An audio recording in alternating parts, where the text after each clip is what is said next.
Hello, everyone. Welcome to Good Sport Reviews. I'm doing something new for my channel. Haven't done this before. We did a live stream recently the other day, and of course, we've been doing list videos, which you guys seem to be really enjoying. But for this, I wanted to do something different. I want to try and make this a weekly series where we're going to be predicting every Premier League game. But of course, the Premier League comes back on the 10th of August. It's next Friday at the time of recording this. And I couldn't think of anyone better to actually get on with me to discuss every game, just give our thoughts on it. It is Sonny from Sonny Talks Spurs. Thank you for coming on again, Sonny. I know you've been on Transfer Room in the past. How are you doing? Yeah, I'm doing really well. Looking forward to the Premier League starting. I've been doing a lot of Olympic stuff at work, which is amazing. We all love the Olympics, but I want to get back into the football now, sink our teeth into some Premier League action. How's your pre-season been?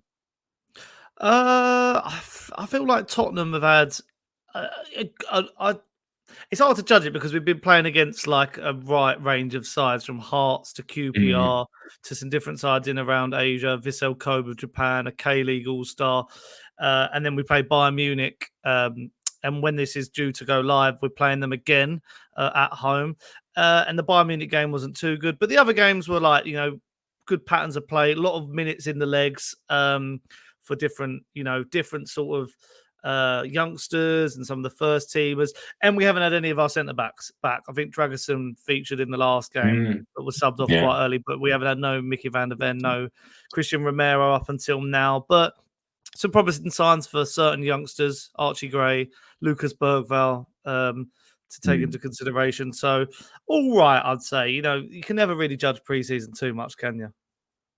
No, we can't look too much into it, which I think a lot of Liverpool fans are doing at the moment. At the minute, it feels like we're flying stupidly high, but can't read too much into it. As you're saying, there's still transfers to be done. Everything we're saying today is based on just our opinions. We obviously don't know who's going to join clubs. We don't know who's going to be leaving. We are still in the transfer window at the time of recording this. This is going out a week before the first game of the season, so it's all just subjective and up in the air. And if I get it wrong, I get it wrong. It's fine. There's no right or wrong with regards to this. But if you're new around here, please make sure to click like and subscribe. The aim is to get to 3,000 by the end of the year. We're coming up to 2,000 now. So let's see if we can make that happen. And also go check out Sonny's channel. The link will be in the description. Go subscribe to him for amazing Tottenham content. It really is groundbreaking. So please go check it out. And we're going to start off with the first game of this season. It's the first one to kick off the 2024-25 season. It is Manchester United taking on Fulham. The last match, of course, ended 2-1 to Fulham, with Alex Iwobi scoring in the 97th minute. United have since gone out and went on a bit of a spending spree. They've signed Xerxes from Bologna. Lenny Yoro has joined the club. Of course, he's out injured. They're looking at Yusuf Fofana, Ugarte. They're linked with everyone. And in the meantime, Fulham have lost Palhinha to Bayern Munich, who recently, like Sonny said then, played Tottenham in pre-season and will be again soon. But then they've gone out and signed Emil Smith-Rowe, and Tottenham's Ryan Sessegnon re-signed him after being at the club for a few seasons. What do you think the score's going to be for this one, and just what do you think of the match in general? I think this is a tricky one to judge, isn't it? Like Manchester United opening the Premier League, as you say there. Like Manchester United are in a weird space because obviously they've won the FA Cup, but Eric Ten Hag gets questioned every other day in the media. So does Ineos, so do the Glazers. Obviously, your arch rivals as well. Fulham looking good, like spending some money, which is quite interesting. Like Emil Smith-Rowe, I think, is a really good buy for them. Will get some minutes and, adds another string to their bow in their attack. They're picking up all sorts of Premier League, like proven players, Williams and, other players like the guy who was at Manchester United as well. I've forgotten his name, Andreas Pereira. So, Fulham are a good little club that are establishing themselves in the Premier League quite well under Marco Silva now. I don't think there's too much worry about them going down this season. Old Trafford as a curtain raiser as well. Will the roof be leaking?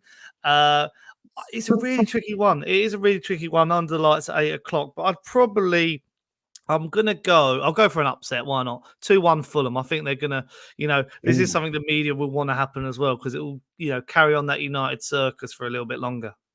Yeah. No, I agree. I think Fulham at the moment, they're a bit of a dark horse. I think they're going to struggle slightly after losing Palhinha. Obviously, Smith-Rowe is fantastic. I think he's going to be one of the signings in the summer. It's a big call, but I think he's terrific. Ryan Sessegnon, fantastic. They've managed to keep hold of Marco Silva, even though last summer it looked like he was going to be leaving. But I think United, with Xerxes, of course, that like I said, the linked with Fafana. Ugarte rumours have died down, but they still could sign a number 6. And I think Old Trafford, with Dan Ashworth being back in, this seems to have boosted the morale. I'm going for, I think it might be a bit of a shout, I'm going for a 2-1 Man United win. So we've got the same score, just the opposite way round to start off with that one. Well, I mean, United. I guess a United case or United are a basket case at this point, and it's just trying to predict anything they do is just it's near impossible. But like you said, they've won the FA Cup, they're riding high. There might be a bit of a feel good factor. See how long that lasts. Do you think Ten Hag stays till the end of the season? It's hard to judge it, isn't it? Because I've seen a lot of people say he could go by November, December time, which is always seems to be the time when managers, clubs pull the trigger on managers.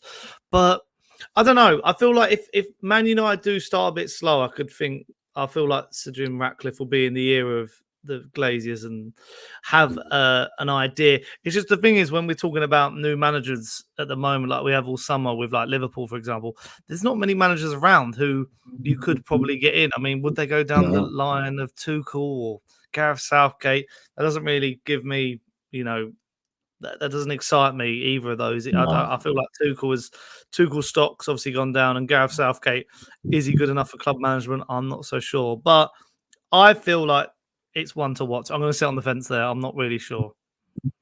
Don't commit. That's my. If anything, I feel like this is going down the Ole route of Van Nistelrooy will sort of jump in if Ten Hag does get sacked and he'll pull off some sort of miraculous feat. But yeah. Anyway, we're going to move on to the next one. The most important game of the opening weekend, might I add. It is Liverpool taking on Ipswich. 12:30 kickoff at Portman Road.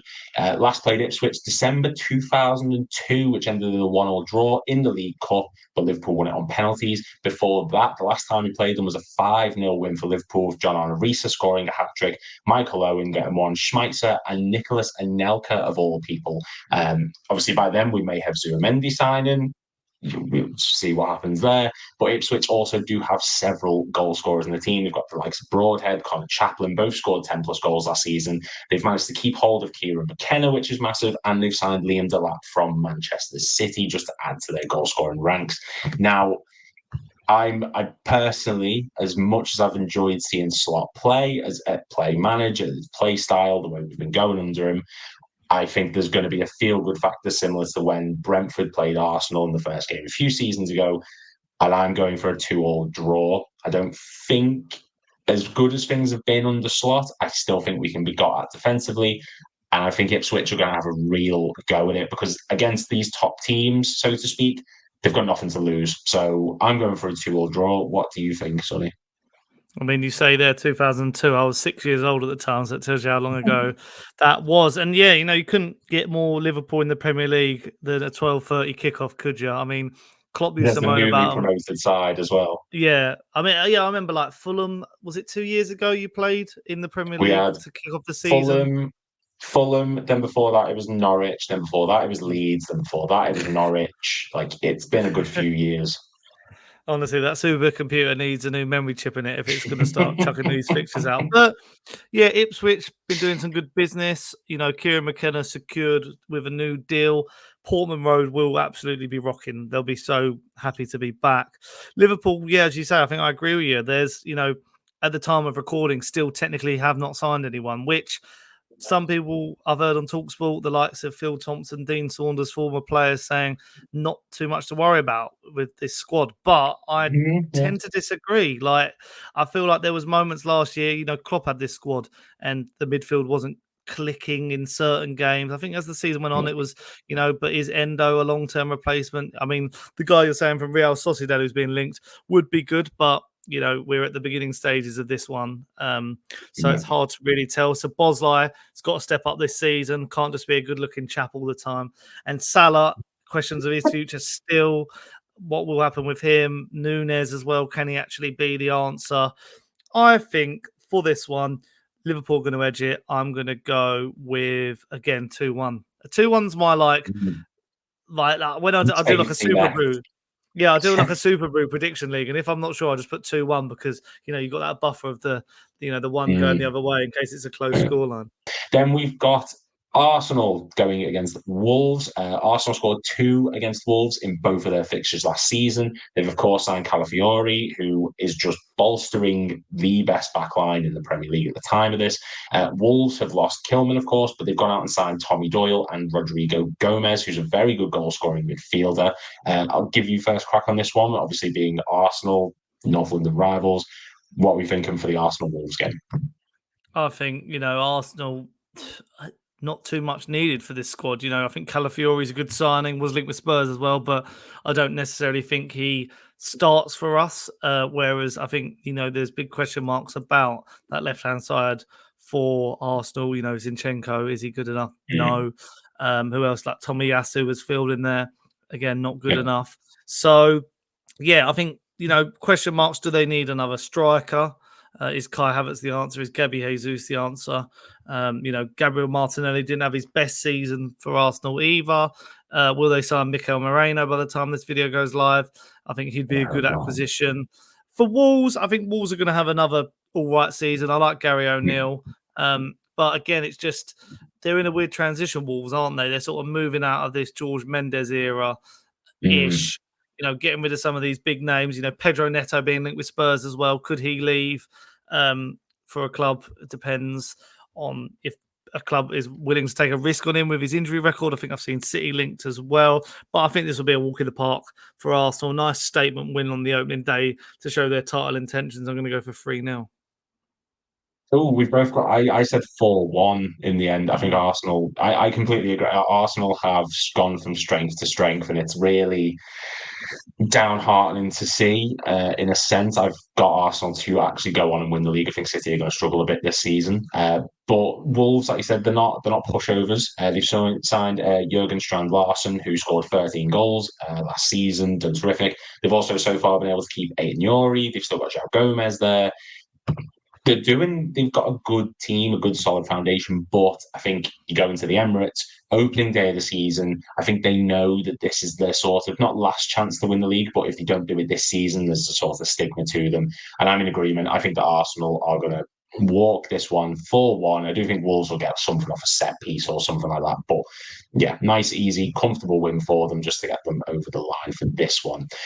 We then move on to Nottingham Forest taking on Bournemouth, two teams last season who I think a lot of people predicted to finish the opposite way. But Forest finished last season in 17th place on 32 points, which if the bottom three sides hadn't been as bad as they were, Forest would have been long gone in that season against the Bournemouth side, who did very well. But Forest haven't actually beaten Bournemouth since 2015 in the Championship. And since then, the record has been 5 wins to Bournemouth and 3 draws since then. So history tells us it's not great Forest in this fixture. And I'm actually going for a Bournemouth 2-1 win. I think Forest have gone out again and signed far too many players. Nuno is a good manager, but I think he can only do so much with this constant chopping and change. And they've still got talented players, absolutely. But I think this is going to be the season where Forest go down. And I think this is going to be the result that puts the fans in a worried state to begin with. Yeah, I mean, 2-1 to Bournemouth is my prediction. What are you thinking?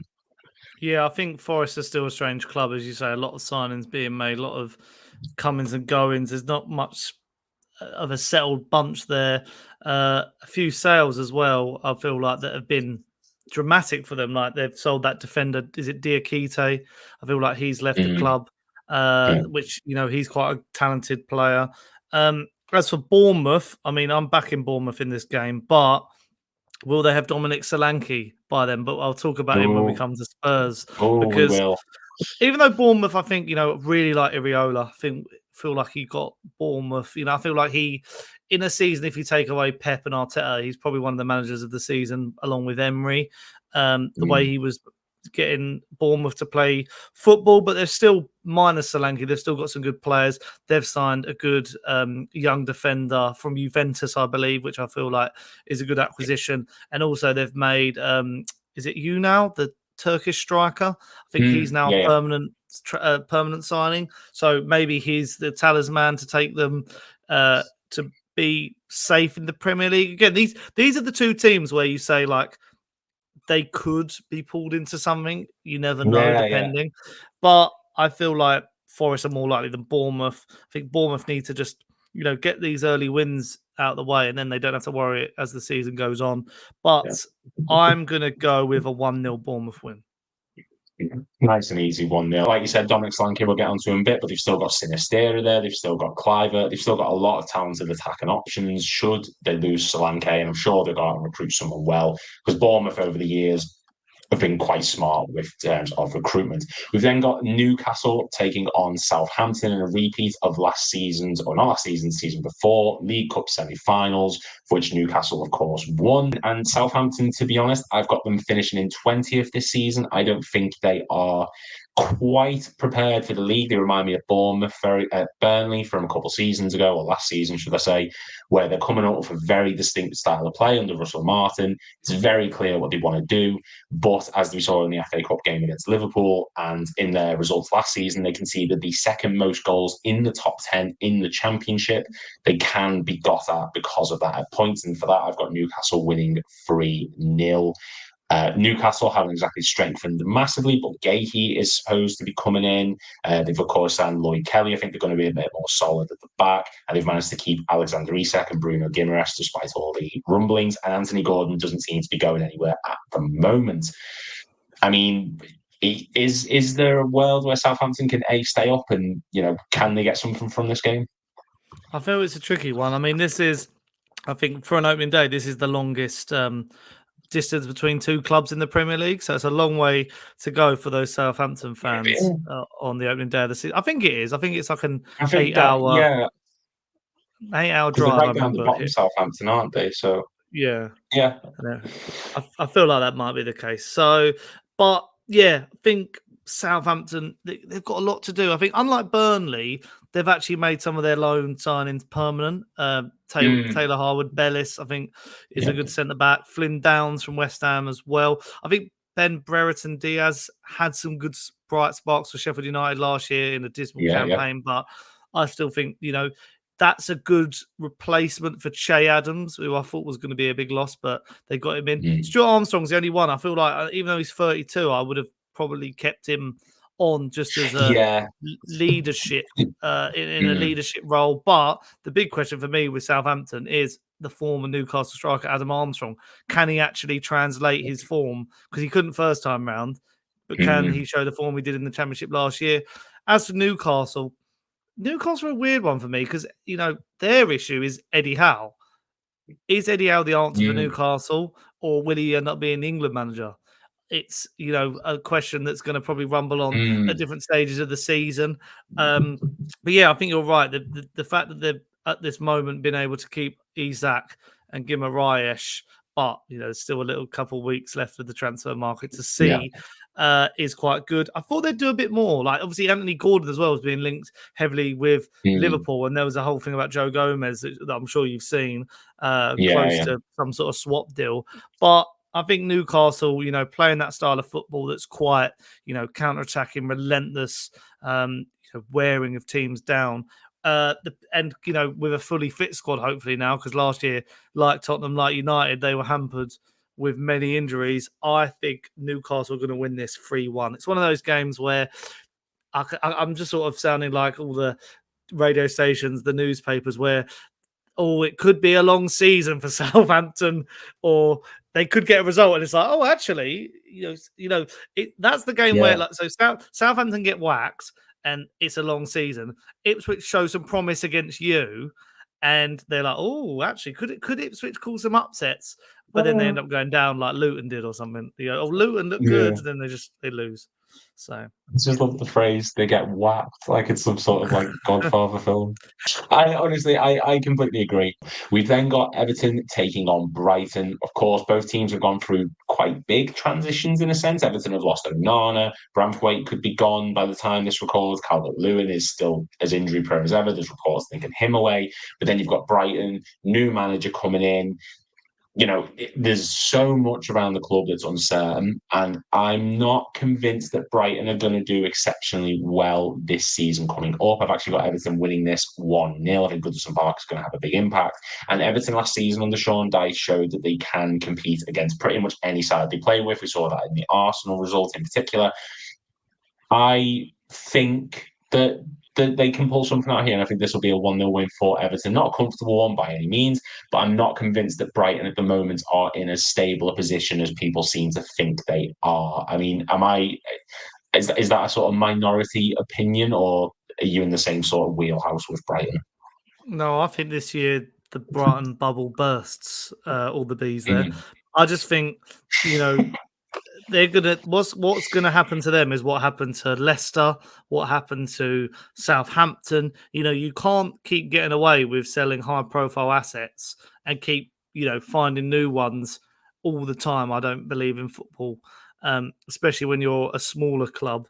Um, I just feel like, I didn't rate De Zerbi as high as some people did, but there's a lot of pressure coming in for the new manager because he's so young. He's unproven at this level, but he mm, did show mm, promise at St. Pauli in the Bundesliga 2. So, and Everton, a team who has been pulled into the relegation battles over the last couple of years. I don't think their transfers have been too they haven't set the world alight either. mm. So I believe, going off home form, and opening day of the season and all that, I think 2-0 to Everton.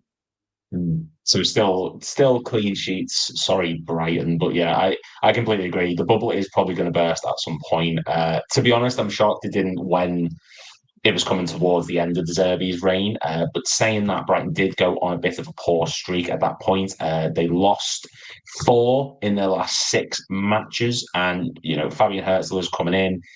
He's going to have a real tough task. And we also didn't touch on as well that Brighton have actually lost Pascal Gross as well. He's, of course, gone to Dortmund. So that's going to be a massive impact on the way they play this season. But we'll soon find out. They do recruit well, Brighton, and like we said, the transfer window is not over. And then we talk about the transfers that have gone on and the transfer window. We've got the 2 teams who I think so far have actually won the transfer window. You've got West Ham and Aston Villa. Now, since 2015, Villa have only beat West Ham twice in 30 matches. They've actually got quite a poor record against them in the Premier League. But then you look at the signings they've made. You've got Aston Villa signing the likes of Onana, Ian Matson, Cameron Archer, and then you go over to West Ham United and they've got Max Kilman, Somerville, Fulkrug has just joined. They're also linked with the likes of Wan-Bissaka. So both of these teams have won the transfer window so far. So with that in mind, I mean, which way can this one go? Because they're both in very new places, especially with West Ham having Julian Lopetegui in team and Aston Villa now having the Champions League to focus on. So there's a lot to consider with regards to it. This is a really fun game as well for the late kickoff. I think this is the one you want because it's like an unknown entity against a team that have been in the same shoes as West Ham, taking a risk on Emery, taking a risk on Lopetegui. Similar managers with their love of the Europa League as well and winning that one. But yeah, I really like it. I think, West Ham's signings have been good. Fulkrug's the one for me. I think it's good on paper, but he's still 31 years old and more of a Moyes sort of striker. And I could see not hitting the ground running, and then maybe they have to resort to Antonio when it comes to around January time. Or with Villa, they've made a lot of signings, but I feel like the loss of Douglas Luiz, that is still quite a massive one for me. I feel like, he was really important in that midfield. So to see if Onana can sort of replace him and it's a lot of signings to bring in and a lot of change and a lot of money spent for a club like them. Obviously, with the Champions League money, they've been able to do this. But yeah, this one is the one I'm not sure about. I would probably go for Villa 2-1 just. Yeah, you know what? You've got the exact same score as me. I've got Villa 2 at West Ham 1. I think, like I said, both have recruited well. Fulkrug, there is question marks. I think Villa are going to have to go into the season on fire because they're going to have to beat this stigma of the fact that teams in the Champions League, like we saw with Leicester, after they won the league, your focus tends to shift, and they're going to want to sort of compete on both fronts. So they're going to have to start off really well to do that, and this will be a massive statement win in doing it. We then go to Brentford 0. Well, I've just given one of my scores away, but Brentford versus Crystal Palace. Brentford have drawn 6 and lost 1 against Crystal Palace since returning to the Premier League. And of course, Palace have lost Elise. He's gone to Bayern, and they could lose Mark Gahey before that match to Newcastle, which looks more than likely with Newcastle putting in repetitive bids. I mean, I'll give my score already because I've sort of basically said it, but I think this is going to be a 0-0. Palace still have great attacking players. We've still got Mateta, of course, Edouard still kicking about. We've got Eze, but I think Brentford are very good at keeping teams out when they need to. It's a bit of a basic way to say, but I think both teams are just going to sort of cancel each other out. Brentford are going to sit a little bit deeper, I feel. They don't have too much attack and threat at the moment. They've still got Tony, of course, but he didn't look the same last season towards the end. And Boemo and Wisa, you cancel them out, pretty much cancel Brentford's attack. And I can just see 1-0 in the opening weekend. And this is the one to me that just seems to have that written all over it. I mean, yeah, thoughts on Brentford Palace? Yeah, I mean, for a London derby, you think it'll be a bit feisty. I'm surprised this one's made TV as well. It's a bit lackluster Yeah. compared to some of the 3 o'clock games, which would be probably a bit more enthralling. But yeah, Brentford, I think, again, like Brighton, could they come to struggle this season under Thomas Frank, especially if they lose Tony and then Bueno or Vissa, then I'm not sure what happens with them. You know, they are being beaten to a few transfers at the moment as well. Like we signed Archie Gray over them. So again, have they got the same amount of pull? Palace as well. I mean, you mentioned Eze there is a potential exit.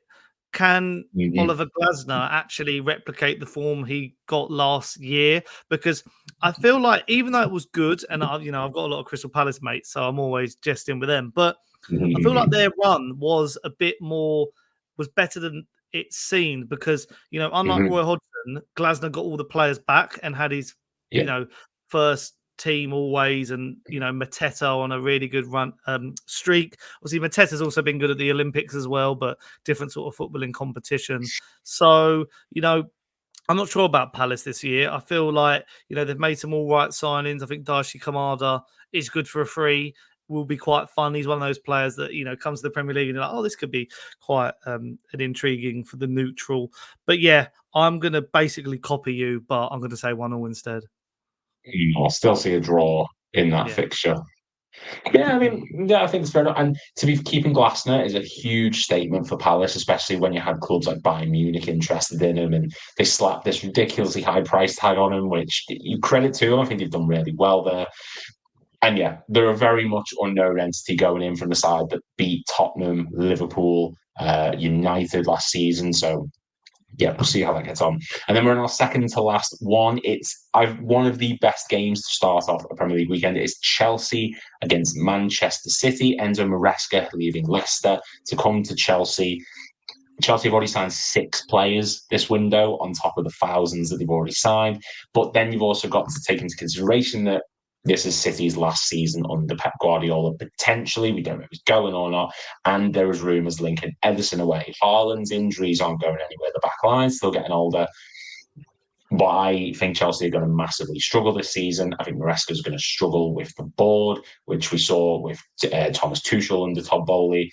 And I've actually got Chelsea finishing in 9th. I've got this one ending 3-0 to Man City, who their record against Chelsea is very good in recent years. Stamford Bridge is going to be up for it, but I think Maresca is going to come in for a harsh reality check against Man City. What do you think of it? 9th is wild, but I love it because I despise Chelsea with every fibre of my being.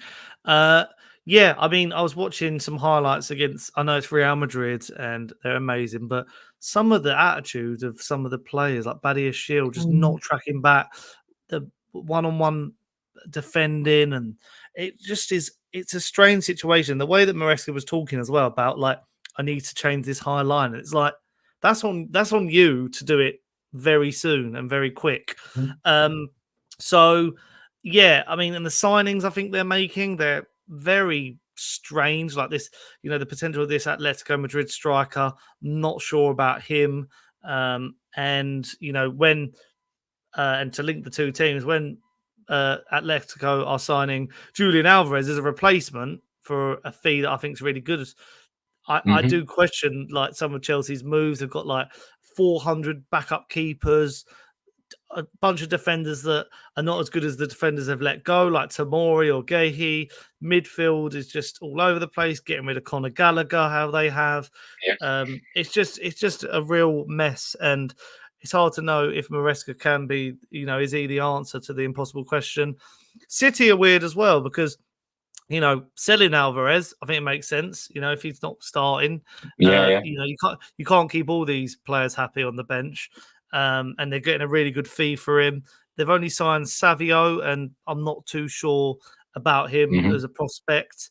That squad, that we say every year, with City, do they have to change much? It's always good to freshen up a little bit. You could say they could sign another midfielder. They never really replaced Gundogan, Kovacic. I'm not really sure on. KDB's not getting any younger, and has also had very bad injury problems. Doku, I'm not really convinced on him. So yeah, it is a really strange season with City and Pep, and you say they're like Pep potentially leaving as well, but mastering the apprentice in this one as well. Two bald baddies going at it. I'm going to go for a 2-0 City win. Yeah. Comfortable fashion, I'm assuming, with the City win for you. Yeah, just passing it around, second gear. They've obviously got to play the Community Shield, ahead of this one as well. So, still on the beach. You know what City like? City don't start too drastically. They save their energy for the latter part of the season, as you will well know. As I'm well aware of, they give you hope and then crush it by March. So yes, I'm well aware that City can do that for you, and yeah, I agree. And City, they could go out now and sign someone ridiculous now that they've sold Alvarez. So, well, he's going to be going, it seems. So that is a big one. And we've got the last one, which I'm going to let Sonny talk about. Of course, it is Tottenham versus Leicester. Leicester coming back up to the Premier League, losing Enzo Maresca, but then signing Steve Cooper. However, Steve Cooper has only beat Tottenham once while he was at Forest. That was in the League Cup, I believe it was. And by the time of this match, Tottenham could have Dominic Solanke from Bournemouth, with that being the news all over the news today. It's a big signing for them. I'm going to give you the floor. You go into thoughts with this one, because this is the most important match of the week for you. Yeah, I'm going to start with Leicester first, because I was just looking at some of their transfers, and it's a strange one for Leicester. I think Cooper's a good manager, but let go of Dewsbury Hall was one of their player of the season last year. Let go of Kelechi and Nacho as well, who still an option for them. But some of their incomers as well, like they've signed Fata Will on a permanent, which is nice. But again, can he do it in the Premier League? Bobby D, Cordova, Reed. It's just I'm not sure. They've got a lot more to do. I think their team and squad needs a bit more depth. But in regard to Spurs, I mean, you'd hope in this game, I know it's an away game, newly promoted side, but Andy's second season now, full strength squad back. Archie Gray coming in, who looks absolutely mustard. A lot of good youngsters. Mikey Moore signing a permanent deal at the age of 16 is, amazing. He is so good, and I hope that he becomes like the next Harry Kane for this club. Another one of our own type of players. And yeah, Dominic Solanke, I'm very happy about this one.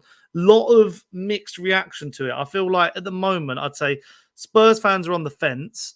A lot are saying they're not sure about it. A lot are saying they really like it. But neutrals seem to be like all for it as well.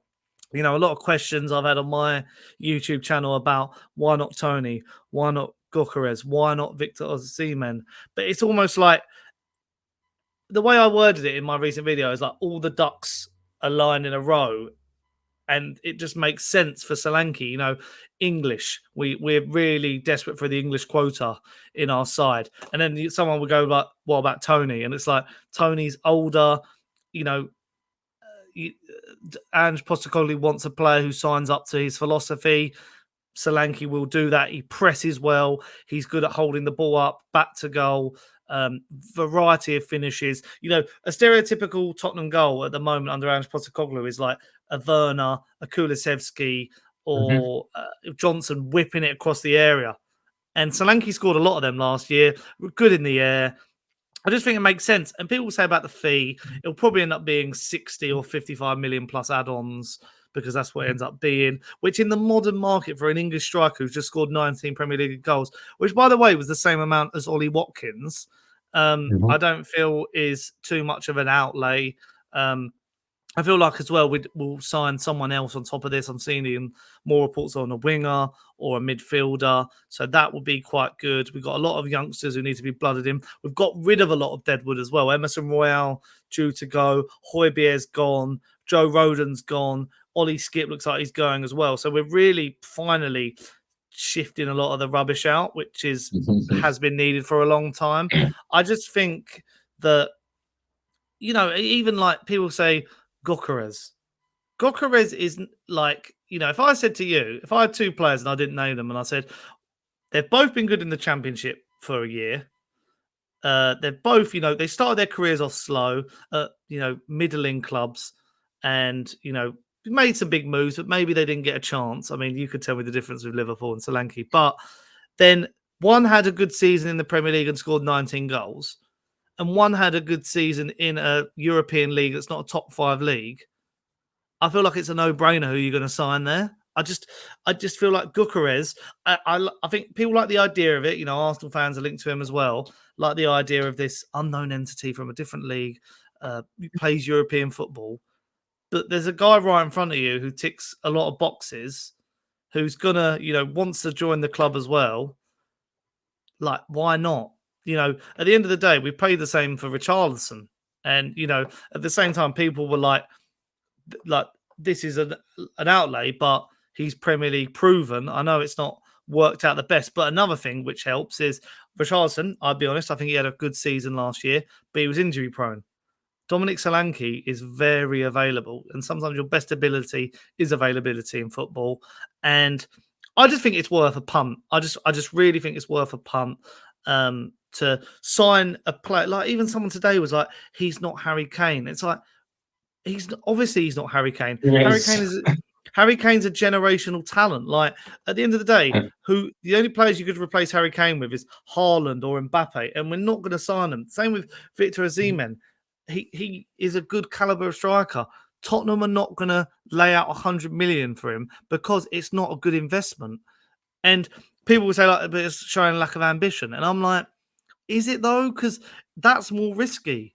Look at Lukaku. Look what Chelsea paid for Lukaku from Serie A. Look how that ended up. Like, I feel like what Tottenham are doing now is they're making signings. They've changed their transfer, like the way they do transfers, to pick up players for reasonable fees in some potential players that could end up being amazing. Like Archie Gray could end up being amazing. He could end up flopping, but 40 million for him, I think, is a reasonable fee. Like, you know, look at our signings we made last year under these. You know, a lot of people are questioning like Johan Lang and Fabio Paratici, Scott Munn, Daniel Levy. But last year, all of our signings hit the ground running, and some of them due to injury yet need to find their form. You know, look at Mickey van der Ven. Look at, you know, Pap Sarr a couple of years back. Look at Destiny Udogie, Pedro Porro. These players are coming to fruition.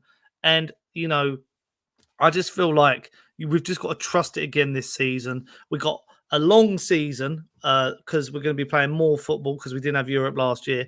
I just think I'm really backing. And also, you know, people who question Ange Postecoglou, has he been found out? I don't think he has been found out. I feel like his style of football is suited for the Premier League. I feel like, you know, he's getting and completing the squad that he wants, you know, one window at a time.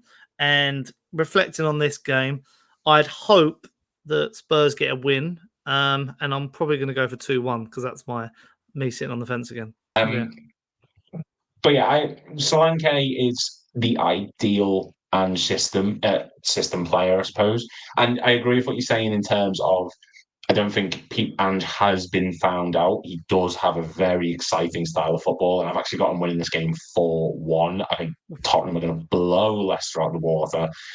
I do think he does need to sort of maybe adapt at times, if like we saw in the losing streaks, there is points where you can sort of look at it and go, maybe you could sit back a bit more. Maybe you don't have to go for it continuously. But I don't know anywhere near as much of the Tottenham system as you do. That's just from what I've seen on the outside.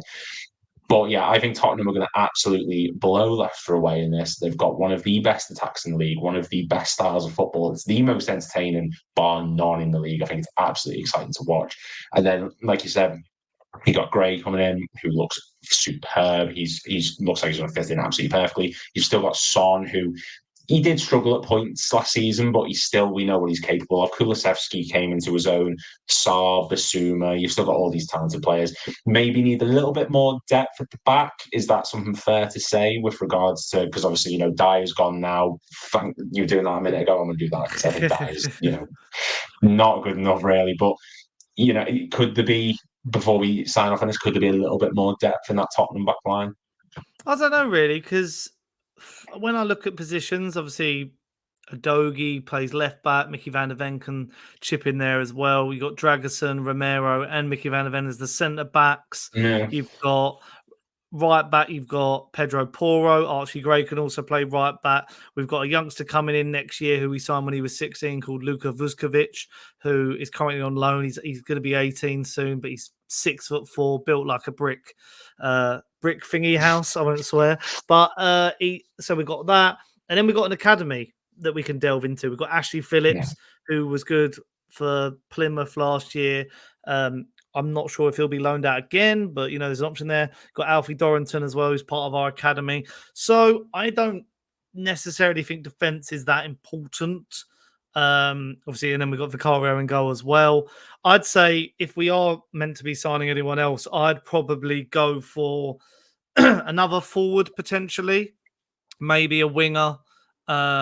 But then again, we're quite stacked in the winger position. Again, we're midfield. Like we're quite, we've got a lot of options in midfield that I'll quickly reel off. Like you got Benton, Basuma, Saar, Maddison, Bergval, Mikey Moore can play floating, Archie Gray. So we have got a lot of depth now that we are building, and they're all going to have to come in stages. A lot of people say to me, this is the thing. See, I'm going off on a tangent again, but like when it comes to Spurs, it happened with the striker. It happens. People going, you need a better six than Basuma or Archie Gray, like a dominating six, a big six who. And I'm like, first of all, who? And they can never name me anyone. They're like Rodri, like Rice, but they never tell me who. Like I want a name. Like for example, I go Solanke. Who else then? And then I don't get. They're like, Gokares, and I'm like, then I'll give my argument, and they're like, oh, but and then they can't name anyone else, and it's like the market is scarce, so you've got to just really be, you've got to be sensible and straightforward with some of these deals, and if they're in front of you and make sense, I think that is good. And the 6-4. The 6 for an Ange team has got to be a good distributor and a passer. And, we saw last year our midfield did get bypassed a lot, but we're looking for players who can retain the ball, move it on. I think Saar, he was good in early stages last year. We need him to be on top form. Maddison needs to be back on top form. And hopefully Spurs, I'm predicting, I think we will get fourth because of the chaos of some of the other teams in and around us. But yeah, it's going to be an interesting season to be a Spurs fan. Yeah, and you know what? Even as a non-Spurs fan, I'm excited to see what they do with everything that's going on around the club. I think you're in a very, very it's for the first time in a long time. I think since like the Pochettino days, you're going into a summer, into a new season, and you feel stronger, not weaker. And especially with Solanke, I think you're going to absolutely smash it. But yeah, beat Leicester 4-1. And that is our video. So I'll put all the results, all our guesses even, in the screen now for you guys, just so you've got a bit of an idea of what you're looking at. It's a bit of a long video, but hey, if you want to go into depth on everything, please make sure you stick around and watch it. If you are new around here, please make sure to click like and subscribe. We want to get to 3,000 by the end of the year, and I think we can make that happen. So please make sure you do it. And also go check out Sonny Talks Spurs. Sonny's channel is in the link in the description down below. If you're a Tottenham fan, even if you're not a Tottenham fan, it's really, really interesting to go see his videos, really in depth, fantastic fan opinions on Tottenham. And yeah, really good content. So make sure you go check it out. Thank you very much for watching, everyone. And yeah, we'll see you in the next video. Thank you very much.